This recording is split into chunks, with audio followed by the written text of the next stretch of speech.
आप सभी का स्वागत है UP academy for civil services में। मैं हूं मानस पांडे और आपको मैं पढ़ा रहा हूं यूपी स्पेशल की सारे टॉपिक।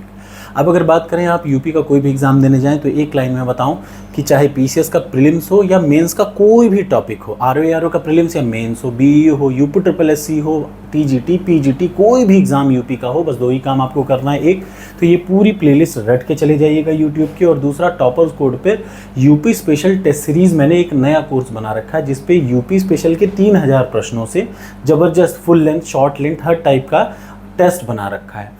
उसी टेस्ट में मैं इस पीडीएफ को भी डाल दूंगा, तो 95% कोई भी एग्जाम होगा 95% यूपी स्पेशल का प्रश्न उसी से आएगा। ये इन दोनों चीज़ों से आएगा, ये मेरी गारंटी है। अब चलिए बिना टाइम बर्बाद किए मैं आपको क्या पढ़ा रहा हूँ। आज पढ़ा रहा हूँ उत्तर प्रदेश के प्रमुख लोक नाट्य और उनकी शैलियाँ। जरा सा मैं आपको एक चीज़ बता दूँ। देखिए, भारत में 28 राज्य हैं और 28 राज्य अलग तरीके से डाइवर्सिफाई है। मतलब यहाँ पे पग पग पे क्या बदल जाती है, भाषा बदल जाती है, नाच बदल जाता है, गाना बदल जाता है, गाने की स्टाइल बदल जाती है, ठीक है ना। तो उसी तौर पे मैंने पिछली क्लासेस में आपको पढ़ाया क्या, सबसे पहले लोक नृत्य पढ़ाया, फिर मैंने लोकगीत पढ़ाया। लोक नृत्य का मतलब जो बहुत फेमस है उत्तर प्रदेश में, कौन कौन से नृत्य फेमस हैं, किस किस टाइप के गीत फेमस हैं, और उसी सीक्वेंस में आज मैं आपको बड़े आसान भाषा में समझाने जा रहा हूँ कौन कौन से टाइप के नाट्य फेमस हैं। ठीक, तो सबसे पहले जब मैं नाट्य की बात करता हूं तो उत्तर प्रदेश। अच्छा देखिए, जब कभी आप यूपी को पढ़ने जाएं तो बिना मैप के कभी ना पढ़ें। होता क्या है, ये मैंने खुद फील किया जब से मैं आपको पढ़ा रहा हूं, और जब मैं आपको पढ़ाता हूं तो आपने देखा होगा एक तरफ यूपी का मैप जरूर रखता हूं। ऐसा इसलिए क्योंकि यूपी को समझना है तो यूपी के मैप को अपनी आंखों से हटने मत दीजिए। बिना मैप के आप कुछ नहीं समझ सकते, और अगर आपके पास मैप है तो कोई भी टॉपिक बड़े आसानी से रट जाएगा। आपको विश्वास नहीं होगा, 75 डिस्ट्रिक्ट में से मुझे 74 डिस्ट्रिक्ट की एग्जैक्ट लोकेशन में आंख बंद करूंगा तो मुझे याद रहेगी। क्यों? क्योंकि यही जब आपके आंखों के सामने रहेगा तब आपको ज़्यादा अच्छा समझ में आएगा। अब आ जाइए, और छोटा सा टॉपिक है यूपी के लोक नाट्य। सबसे पहला लोक नाट्य। अच्छा, शैली क्या होती है? शैली का मतलब स्टाइल। जैसे नाचने की अलग अलग शैलियाँ हैं। मैं अलग तरीके से नाचूंगा, कोई कथक नाच रहा है, कोई कुचिपुड़ी नाच रहा है, कोई अलग अलग टाइप के नाच हैं, ठीक है ना। तो स्टाइल का मतलब शैली, हिंदी में शैली, इंग्लिश में स्टाइल। अब अगर बात करें सबसे प्रसिद्ध लोक नाट्य मतलब वो जो फेमस नाटक है यूपी में, तो सबसे फेमस है रामलीला।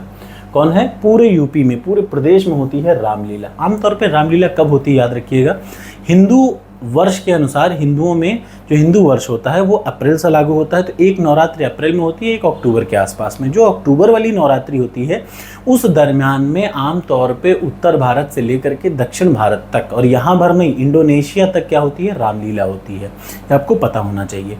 अब जब रामलीला होती है तो खास तौर से यूपी की जो रामलीला होती है उनकी 3 प्रमुख स्टाइल हैं। कितनी स्टाइल है? शैली 3 है। कौन कौन सी? रामलीला की सबसे इंपॉर्टेंट शैली है रामनगर, जो कि बनारस वाला है, बनारसी शैली। दूसरा इलाहाबादी स्टाइल, जैसे एक बनारसी स्टाइल में होती है रामलीला, एक होती है इलाहाबादी स्टाइल में, और एक अयोध्या शैली में, ठीक है ना। अयोध्या कहाँ पड़ता है? अवध वाली, ये वाला इलाका अवध कहलाता है, ठीक। एक और फेमस है कि याद रखिए, ये पूरे प्रदेश में कब होता है? नवरात्रि के दरमियान में होता है, नवरात्रि के दौरान में होता है। तो 3 प्रमुख शैलियाँ रामलीला की कौन सी हो गई?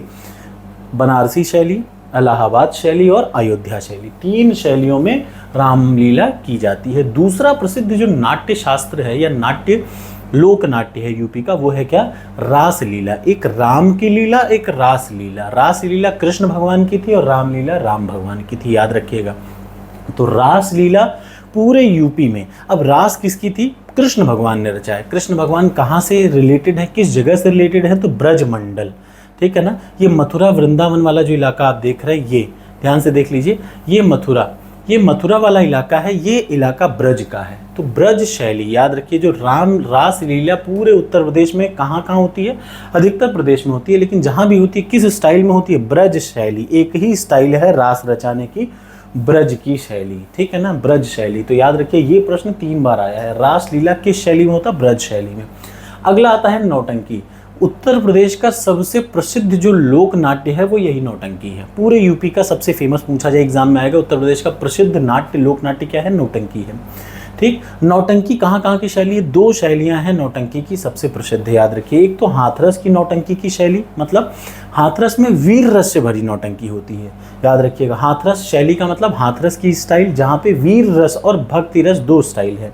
और दूसरा होता है कानपुरिया शैली, मनोरंजन, हंसी मजाक होता है। कानपुरिया शैली में हंसी मजाक होता है और हाथरस शैली में वीर रस और भक्ति रस, याद रखिएगा। तो नौटंकी के कितनी शैली हैं, कितनी स्टाइल हैं? 2 स्टाइल, एक तो कानपुरिया स्टाइल और दूसरा हाथरस की स्टाइल। ठीक, जो लोग कानपुर से हैं, मेरा ससुराल या कहा जाए मेरी वाइफ का घर कानपुर में है, तो कानपुरिया स्टाइल, ठीक है ना, कहीं रहें, जाए रहें, कहीं रहें, ये सब कहाँ की स्टाइल है? कानपुरिया स्टाइल है।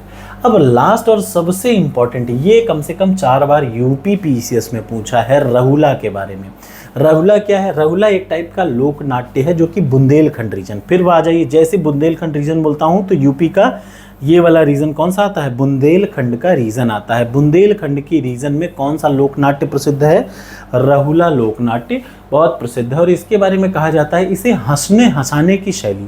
ठीक, कौन सा? रहुला जो लोकनाट्य है, याद रखिएगा, यह लोकनाट्य कहाँ का है? बुंदेलखंड का। और इसमें क्या होता है? हंसने हंसाने की शैली, मतलब हर चीज़ हंसी मजाक में कहेंगे, लेकिन इसकी खास बात होती है कि ये आपको लेसन वाइज, जैसे हर नौटंकी, हर रहुला से आपको कुछ न कुछ शिक्षा प्राप्त होगी, शिक्षाप्रद, याद रखिए, लोक कथन, कहावत, शिक्षाप्रद, शिक्षा का मंचन होता है।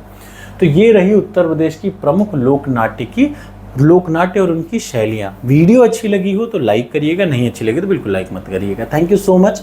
अब हम लोग तेज़ी से इस सिलेबस को पूरा करेंगे। आप पाएंगे कि यूपी का छोटा से छोटा टॉपिक आपको मैं क्लियर कर रहा हूँ। जैसे मैंने नदियों के बारे में, एक नदियों के बारे में आपको पढ़ा रखा है, ऐसे ही मैं यूपी के तिनके के बारे में, चाहे वो वन्य जीव हो चाहे जो हो, बस आपको एग्जाम में जाने से पहले 2 ही काम, एक तो वो टेस्ट सीरीज कोई भी, और ये आज भर का नहीं है, आप अगर इस वीडियो को 2 साल बाद भी देख रहे होंगे तो बस 2 ही काम करिएगा। एक तो ये पूरी प्लेलिस्ट रट डालिए, क्योंकि यूपी की जियोग्राफी कभी चेंज नहीं होगी, यूपी के फिलहाल जिले इतने ही हैं, ये भी चेंज नहीं होगा। ठीक, अधिकतर चीज़ें यही रहेंगी। तो थैंक यू सो मच, मिलते हैं अगली वीडियो में।